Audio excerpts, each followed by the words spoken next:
such a beautiful program like this, we have to call on the Almighty God who has given us grace and who has given us strength for us to do what we do by serving humanity.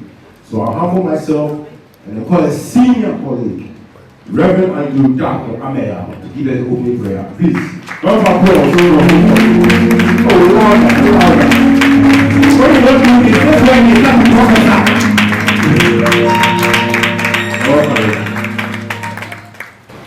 Your pastor is also a high vocational pastor who works in the public service. Shall we pray? Heavenly Father, we commit this August occasion unto your care. Your Bible makes us to understand that in Exodus chapter 31 verse 18, after giving your own instructions, you engraved them in a stone. So God, you are the first calligrapher where even papers were not available, you chose to write. This evening, we commit this August occasion unto your care. Come and support us with all these ideas that have been put into writing, that the best will be made out of it. We will live here having learned and having supported our brother, and not just going back empty-handed, but we go with your blessing. We thank you in the mighty name of Jesus. We have prayed. Amen.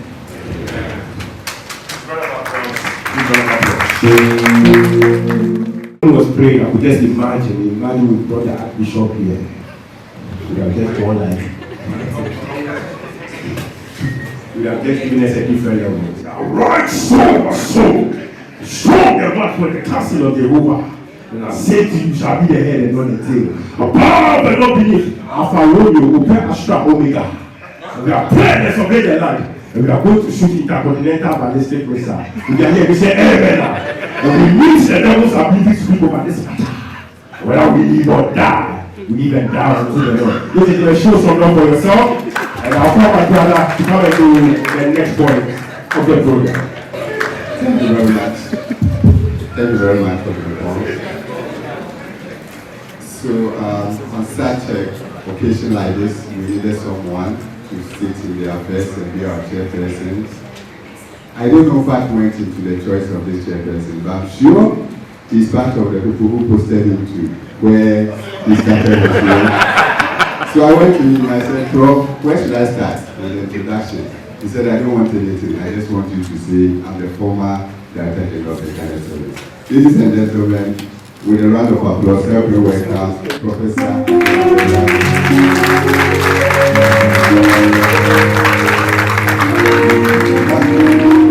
He's gone for so many things, but one thing that I remember so much is the Kosi and Koko. He made it very popular in Ghana. Thank you so much, Rob, for your work to the service and to Mother Ghana.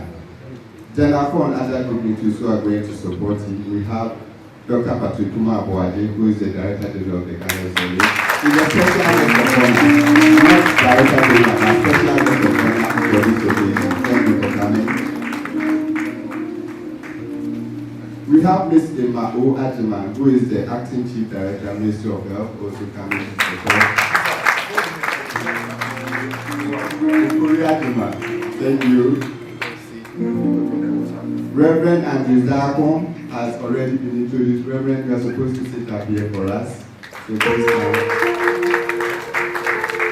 Then the man we are here to celebrate with, Dr. Anthony Adolfo Ofosu.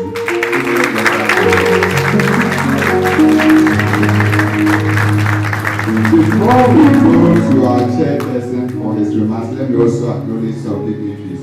Our Deputy Director General, we have Dr. Wilfred Ofosu for Eastern Region, the Regional Director for Eastern Region. Doc, please let's see you. Thank you for coming. Dr. Amokodie, Regional Director for the Region, also here. Thank you.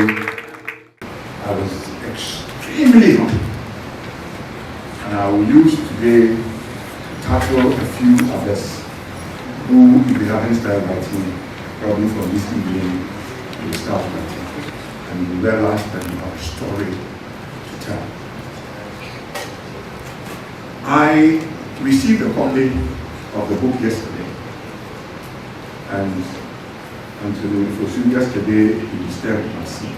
I felt I needed to finish reading the book. So yesterday, I got home about 8 o'clock. I slept for 2 hours. And then I finished reading the book before I slept. But you see, I was at the heart of everything that happened. And therefore, reading the book was just refreshing myself. I was telling the acting chief director that when I was director general, one of the things that I did was that every month, every year, except January and December, I did 1 week in a region. At that time it was 10 regions. So we had 10 regions, between January and December. So each month I would go to a region for 1 week. And I think when Antonio Fosuhat arrived at Sene, we did the journey. And I tell you, the journey from Tsunami to Sene was a memorable one. I won't tell you the whole story because it started off very, very well. And I told my brother that wake me up when we get to the table. Right from a table through Ramdanso to Kudokro, 100 kilometers of untarred road. And yet, it is a yam basket, it is a dry fish basket. So the number of trucks that drive on that road, amazing. When I came back, I said, I need to get spirometers so that we can really look at the lung functions of all the children who've been born and have not traveled outside the place. They all have got sand particles in their lungs. Ghanaian children who have done nothing wrong except they were born in Senate. That's it. And to have been deprived of tarred road. I think it was only less than a kilometer of intra-Ramdanso road that had been tarred. I don't know why they did that, whether it was just to laugh at the people of Sene or what. Less than, 5 kilometers has been tarred. 100-kilometer stretch, no bother why. Just sand. You will inhale sand throughout the time. So probably maybe even Dr. Antonio Fosu probably might have to. For 6 years, he was in Kwame at the time. But just to follow on from the other MC, my father was a private man, a private businessman. My mother was also a private businessman. I was born at home, so I was born in a private But of course, I went to public school, right, and I became a public servant. And now I'm a private school. So ladies and gentlemen, I just want to say that it is good to document. It is good to write. I think the story is not interesting, but let somebody else read it and tell you that the story is not interesting. Don't decide for the world, and therefore don't deny the world of the story. Anthony Fosu has written a bit of his story. Probably when it gets to my closing remarks, I would say the things that I expected to see in the book. But I believe that it is a book for all purpose, for everybody. If you are about to sleep and you have the slightest difficulty in sleeping, take this book and read it overnight, just like I did yesterday. From 10 to about 3 hours now. Easily, it's very easy read. So, ladies and gentlemen, everybody's child wants to be a doctor. I know this because as soon as they finish SSC results come, then even me, retired, minding my own business somewhere, the number of calls, take me here, take me there. I say, hey, yeah, medical school, 1973. The dean of the medical school himself, the doctor, did not get medicine. So when we got there, we were told that story is interesting. But the determinant of how interesting the story is when you are starting chapter 1. Thank you. Ladies and gentlemen, round of applause for the chairperson and the bigger. Then this usual thing that pops up with any Christians, the sex of God came in. I don't know how, but we just drifted. Then the argument started. I was more inclined to thinking or believing then or arguing then that God is more female than male. Yet again, I was surrounded by people, you know, they were all males anyway. I think it was really Dr. Bannerman that was telling me. Then they all said, no, it can't be true. So we started quoting from everyone. Mine was simple, Batampanya. So once it's on Batampanya, God is more female than. Then they said no. So they started everything, father, this, father, that. In fact, I was almost drowning. But still, we were not making any headway. So in fact, it was getting fierce. And the previous among them started using biblical expression and then I used that. So there was tension a bit.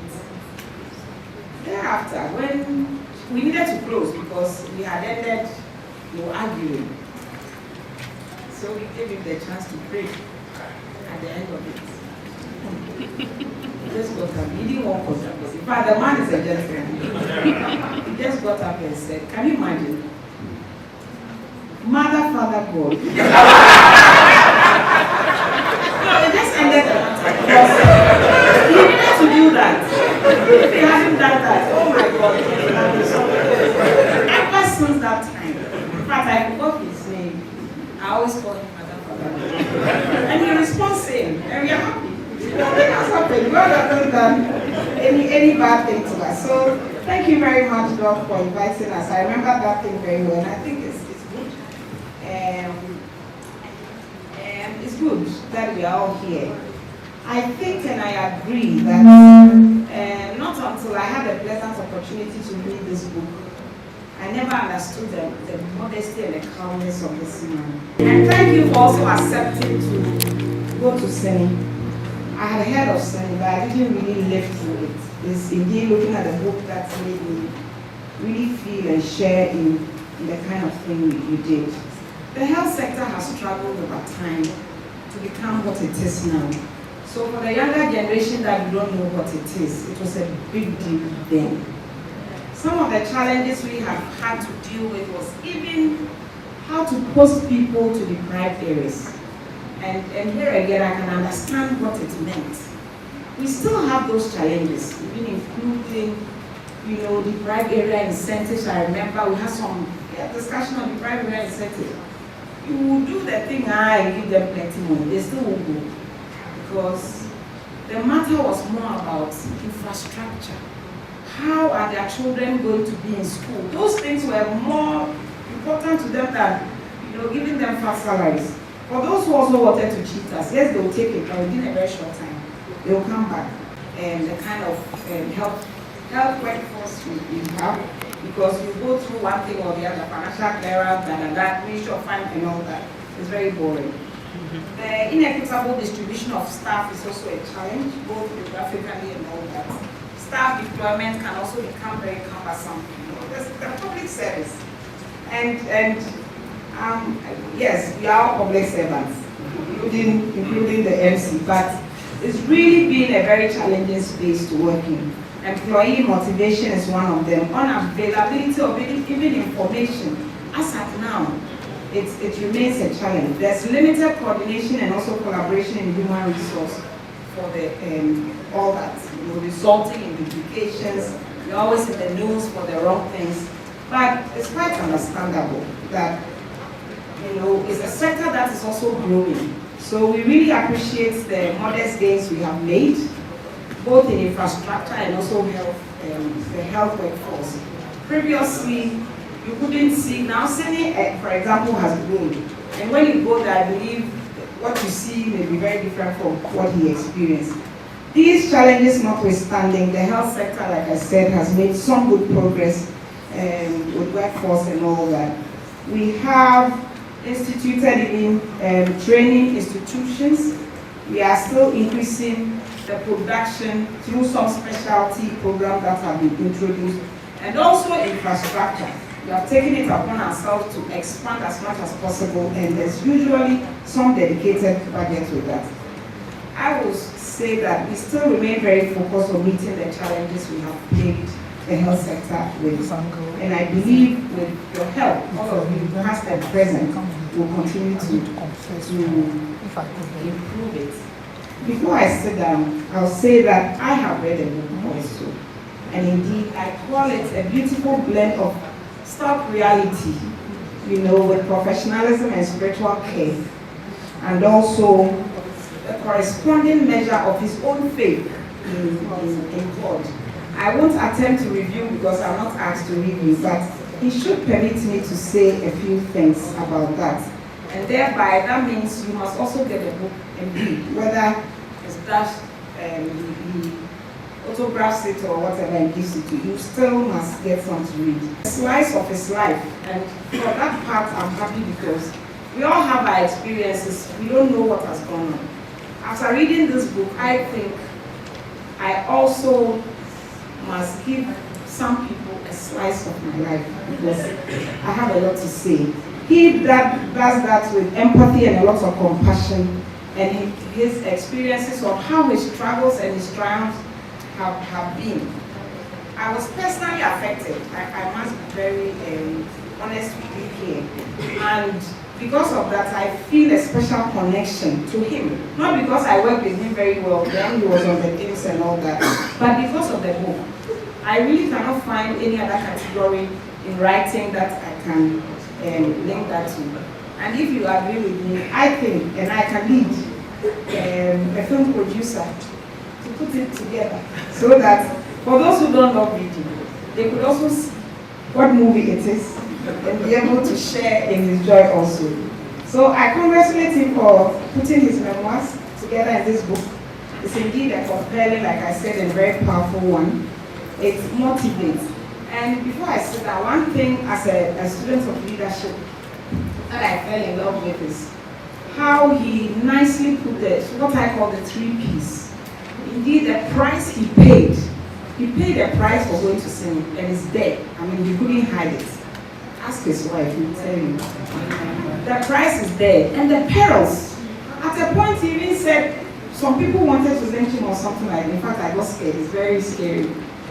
Then, finally, he also got a prize as in a Z. So I urge you to read it. You will find it yourself. It's a very interesting book and it's worth emulating. So thank you very much. But before I sit down, I admonish all of you. Let's get a slice of what you have gone through. Just a slice of it. So that we can add to what we have.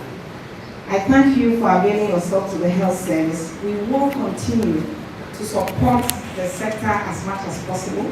The ministry is struggling with a lot of things, but with God's help, we'll get by. So thank you very much for your attention. Thank you for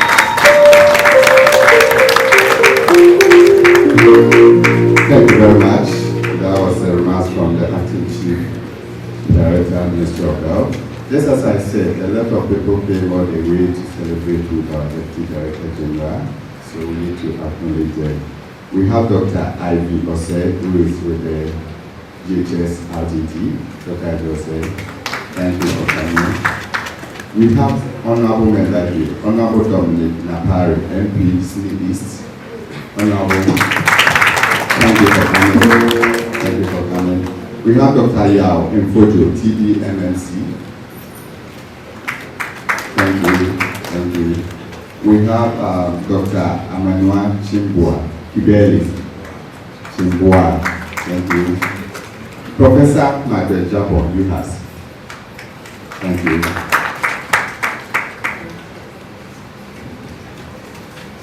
Mr. Peter Obi-Yeboah, Director, Human Resource.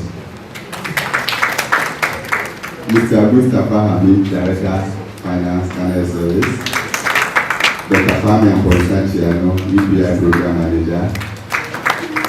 Dr. Bankenesi, Dr. I hope I've introduced you. Okay.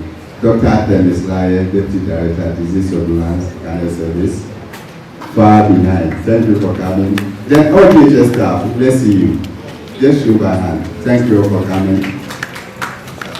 There are other groups that have also introduced as the program moves on. Thank you. Thank you very much. So on that note, of God being a man or a woman, people go to the people who create their poor. Assassin or say assassin, assassin, man, the chairman, and on the level of producing the movie, and the other side, on the road to selling, have one. On that note, Bernard. The power is in your hands. This is the show some love.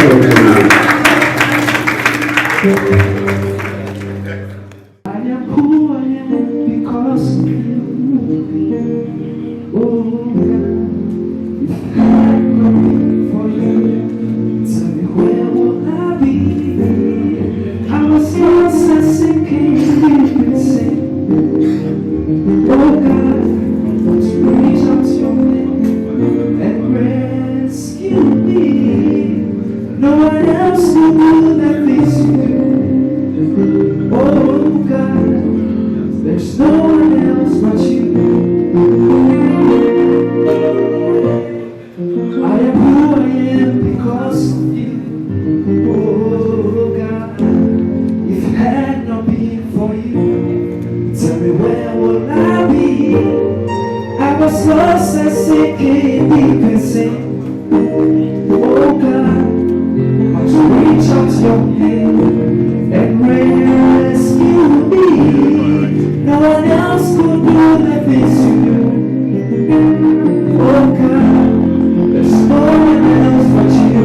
Everybody can sing. Oh no, yeah, oh no, yeah,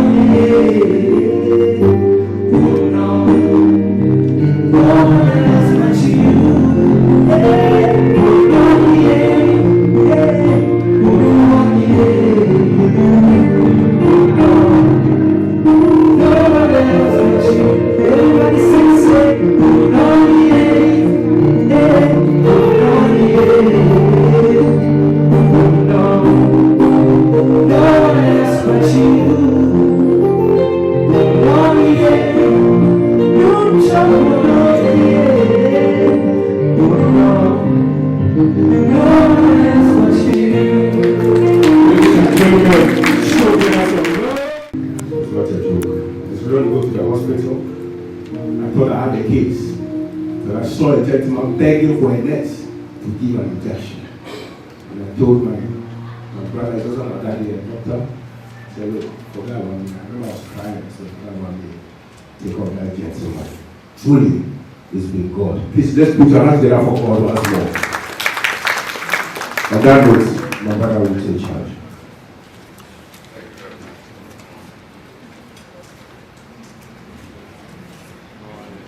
So, just as I said, we have other groups also. This is not individual, but groups who are here to support our Deputy Director General. It's old school, St. Peter's. Please, are you here? Thank you for coming to support. Ubuntu Foundation. Ubuntu Foundation is supporting. Okay. So I heard some of the dignitaries are outside, so I'm sure if you don't find them here, they are also outside the overflow. NASAC, SMC Consult, Science Digest Show. Thank you, they are behind. Dr. Solomon Frempon. Sentinel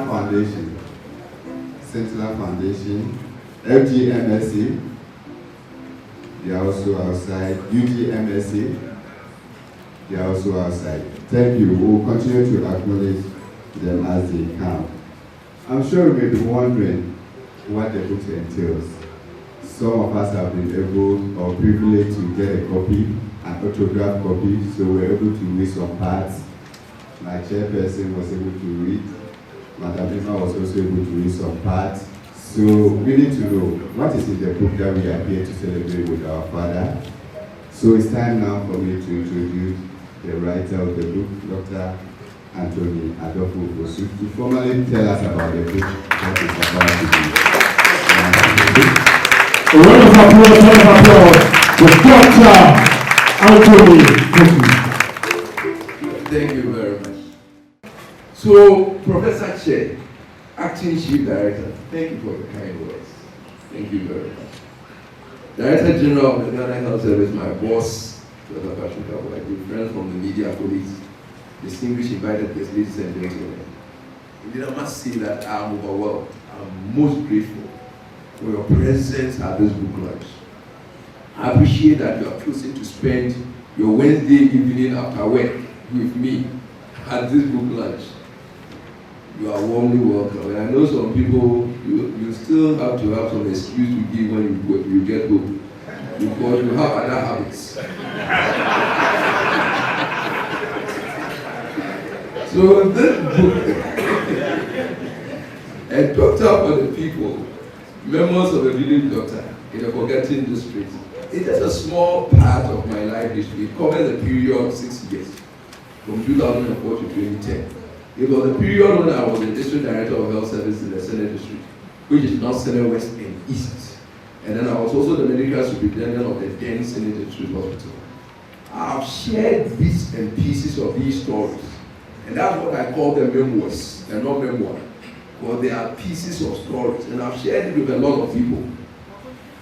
And from the way they reacted to the stories, I saw that I had a story to tell to a wider audience. Indeed, the challenge of getting young doctors to accept posting to remote districts like Senate District is still a challenge to the health sector. And now I'm sitting at the pinnacle of it all, and I can admit that it is still a challenge. What facilitated my going to Senate District and what I did in the district, I think, holds some answers to addressing this challenge that we face as a health sector. These are some of the reasons why I wrote this book. I acknowledge the encouragement that I was given by Dr. Che Farid, especially one of my senior colleagues, who has written many books himself, and he impressed upon me to write the Senate stories after I've mentioned it to him that I have some write-ups and pictures from my stint in the district. So I thank you very much. He couldn't make it today, he's in Kumasi, but I thank you for his constant harassment and reminders that I should sit down and write a book and stop attending workshops. So I do not tell this story as a hero, far from it. I mean, so this is not a Captain Planet book. I am an ordinary person. I'm Dr. Anthony Ofosu. I was born on 23rd January 1965 in Accra, precisely in Adabraka. And my dad is Mr. Anthony Ofosu. He's here.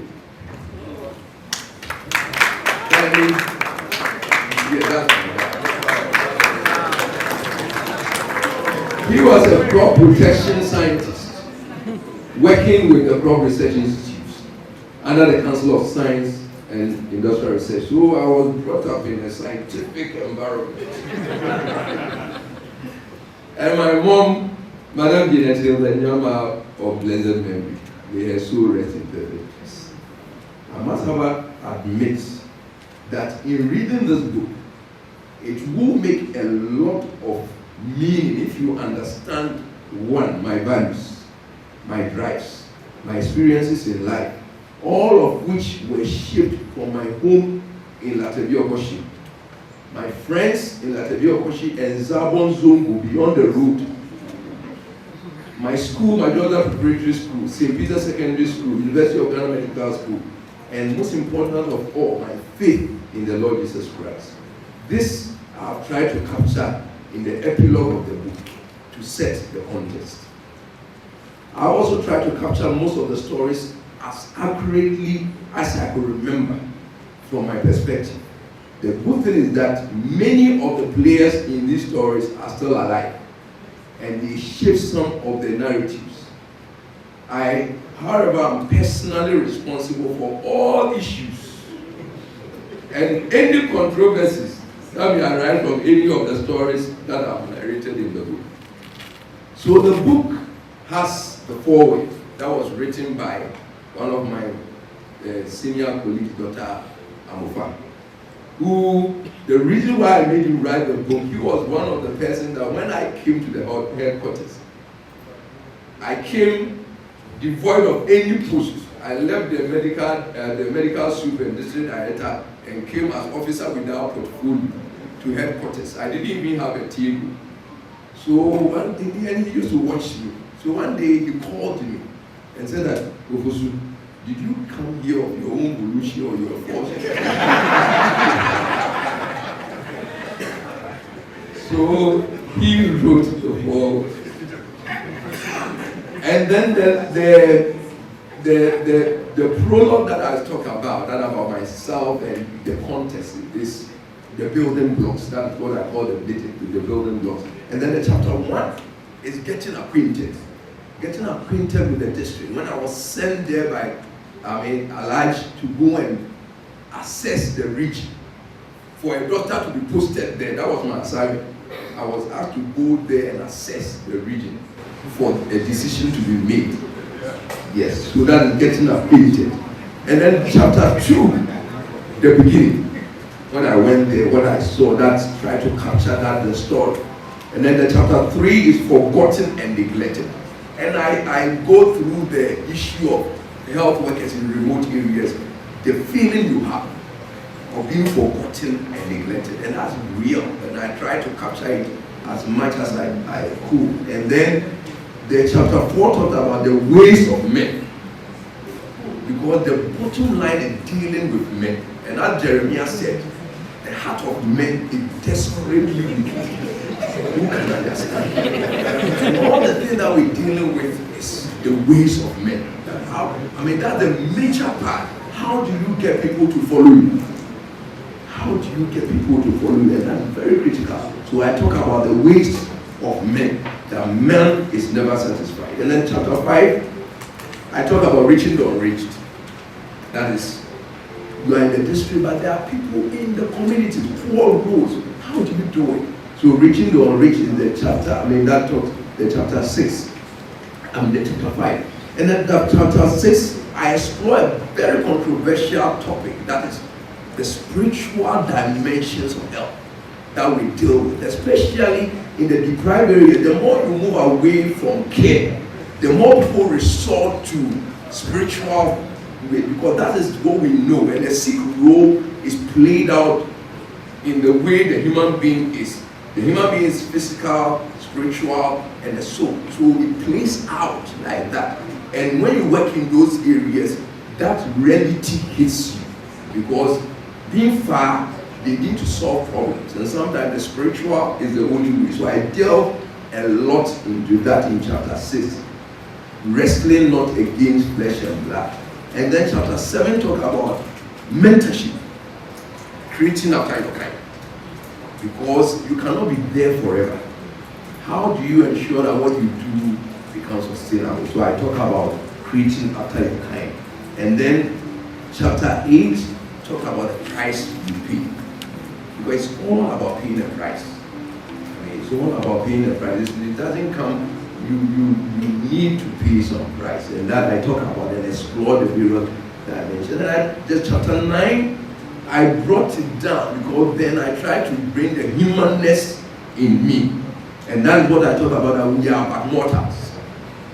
We are but mortals. That there are things that I did that now I don't think I would have done it upon reflection. So I brought out that dimension of we immortals and being fallible. Yes, I brought it up. And then the chapter 10 talked about moving on. Moving on, that after it all. And that's also I explored that dimension of living when the applause is loudest. It's something that you need to, that's also something that I try to explore there. And then the epilogue is looking back, going back again to see whether what we started has lived and outlived us. And indeed, I saw that indeed it has been established. So the lessons I've learned from my 6 years in Senate District that I have tried to capture through these stories is that the process of setting up a health system is like planting a seed. There are those who will plow, those who will sow the seeds, and those who will water, and those who will harvest. And usually, all this happen at different points in time. Each group plays their part and move on, hopefully leaving the system better than before. The pioneer's role is critical because the pioneer breaks the ground, and that is critical. It is the most critical and demanding aspect of it, and the rewards are few. The rewards of the pioneers are few. The pioneer must be prepared to do the needed sacrifice for the future. It's like an old man planting a tree that you know that you will not benefit from that you planted, so that the generations will have a solid foundation to build upon and improve. When pioneers fail to act, the system will remain unchanged. And unfortunately, sometimes that's what happens. Looking back, most of the things I was able to do as a district director and a medical superintendent, which formed the basis of this book, would never have been possible without the liberty that I enjoyed by the decision-making space that is available within the health sector and at the district level. And because I was able to make some very important decisions that facilitated access to quality care without referral to the regional or national level, working within the broad policy framework of the health service. It is my belief that senior managers should not seek to curtail and restrict the decision-making space of district managers because of fear that they will be acting out of the broad policy framework. Regional managers who are the direct supervisors of district managers should be comfortable managing the district managers within an environment that allows them to make their own decisions, while at the same time keeping within the confines of the broad policies and not stifle initiatives, all in the bid of ensuring conformity and also making this space that, it makes it easy for them to manage the district. I think we are losing a lot when we move towards that direction. But it's only by allowing that decision-making space that a lot of things can happen at the lower level. For me as an individual, I found the work that I did over the 6 years in Senate District very fulfilling. But I tell people that that was the best part of my life because you saw results. Yes. And apart from contributing to improving the health of the population, I have built relationships that have continued to flourish even after I've left the district. In fact, when my mom died last year, the retinue of chiefs that came from I was just shocked, looking at the umbrellas and show the relationship that I've built over the 6 years. And for that, I'm most appreciative to the people of the Senate District. I dedicate this book to my wife and children who made all the sacrifices.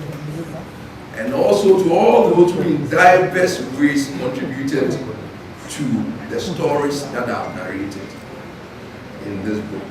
I thank you all for coming, and do get a copy and do read it. Don't put it on your shelf. As I said, you can read it at a go. Yes, so do read it. So I wish you a pleasant read. Thank you very much. A louder applause for the author, the one, the reason why we are here.